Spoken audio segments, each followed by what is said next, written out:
Bungo's fate was already sealed, yet the person everyone blamed was not the one behind it all. This case mattered because one hidden decision could change how Gosha viewed its own allies forever. In this story, we trace Yukikaze and Kotaro through a conflict where trust kept breaking apart.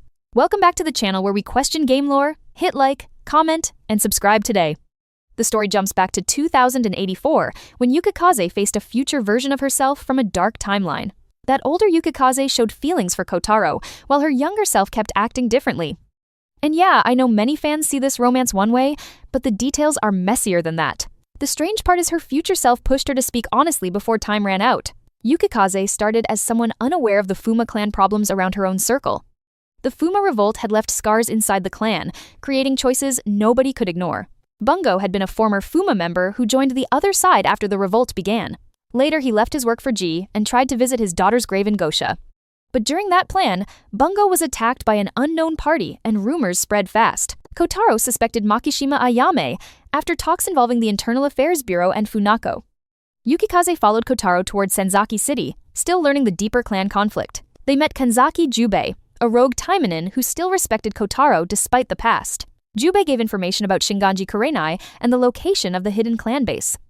The funny thing is, Jubei joked around so much that Yukikaze became annoyed first. Then the mood shifted, because the search for answers mattered more than the jokes. Kotaro and Yukikaze reached the clan hideout, using the information they received. There, Yukikaze faced Ayame while holding her ground and demanding the truth immediately. The real shock came when Asagi's order became part of the discussion about Bungo. Yukikaze was ready to challenge Gosha if Kotaro believed the story was true then. But the reality was different because Bungo's fate had been staged by the Bureau. The Internal Affairs Bureau had planned to take Bungo for G technology reasons there. Bungo survived as Library, the first super cyborg Taimanin under a new identity. That change happened quietly, and almost nobody noticed what had really occurred back then. Honestly, this part is why I disagree with some fandom takes about the whole arc. People focus on betrayal, but the stranger part is how systems used everyone involved. Later, Izumo Tsuru, Library's daughter, was revealed alive and joined Kotaro's group. Her relationship with Yukikaze stayed rough, creating constant tension between them daily. During summer, Yukikaze spent time with Kotaro while other problems kept appearing around. She played games with Kotaro while Sakura and Hebiko also tried joining his time. An assassin threat existed around them, but Library handled that situation quietly too. When winter arrived, Yukikaze celebrated the new year at a temple with others there. Then, cats praying for Bastet created a bizarre event involving the Zodiac conflict. Bastet wanted recognition and tried forcing a change among the Zodiac deities there.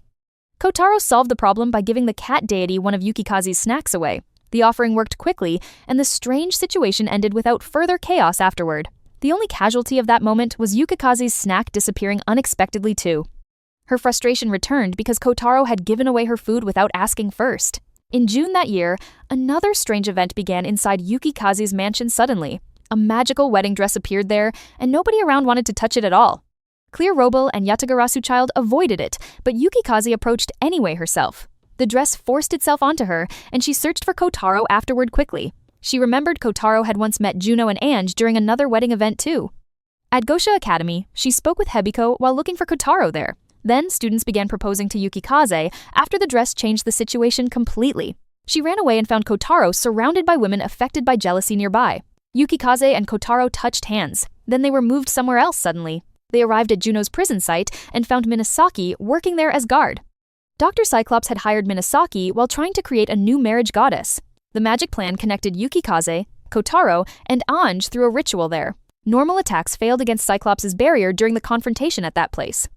Juno suggested a symbolic wedding ceremony to match the divine timing perfectly. The ceremony gave Yukikaze and Ange a chance to overcome Cyclops' power together. Cyclops was later consumed by a collapsing spell field after the event ended. Juno offered only limited gratitude, leaving Yukikaze disappointed afterward as well. Her wedding dress vanished, and Kotaro still seemed unaware of her feelings. The ironic part is, Yukikaze's future self had already noticed the truth before. She wanted her younger self to stop hiding emotions behind stubborn reactions, always. But Yukikaze kept denying what was happening between herself and Kotaro for long. In 2084, that version of Yukikaze forced everyone to rethink the situation again. The story was never just about missions, because personal choices kept returning again. Bungo's fake death changed how Kotaro judged enemies, allies, and hidden plans. The clan conflict showed that information could be more dangerous than weapons sometimes. And the weirdest detail remains how a snack affected a divine crisis there. This is why I think the arc works better when viewed through choices made. People argue about romance, but I see a story about timing and regret here. The final decision always belonged to Yukikaze, even when others pushed her forward. The consequences followed her because honesty never arrived as easily as she wanted. Her journey with Kotaro continued with unresolved feelings and new challenges ahead. The hidden truth about Bungo also changed how every character saw their allies. The future Yukikaze appeared not to solve everything, but to warn herself. She carried knowledge from 2084 that her younger version could not ignore either.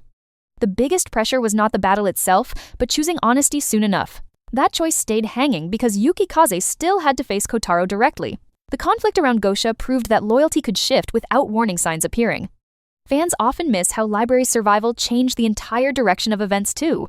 This chapter of the story leaves one major question about Yukikaze's next move. What remained after these events was a changed bond between everyone involved there.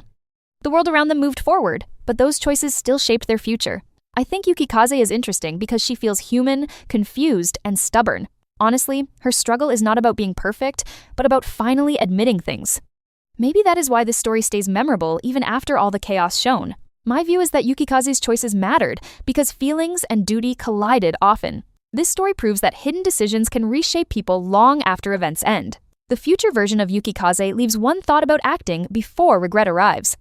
Until next time, I will see you in the next video with more. If you enjoyed this breakdown, subscribe now because more game stories are coming soon.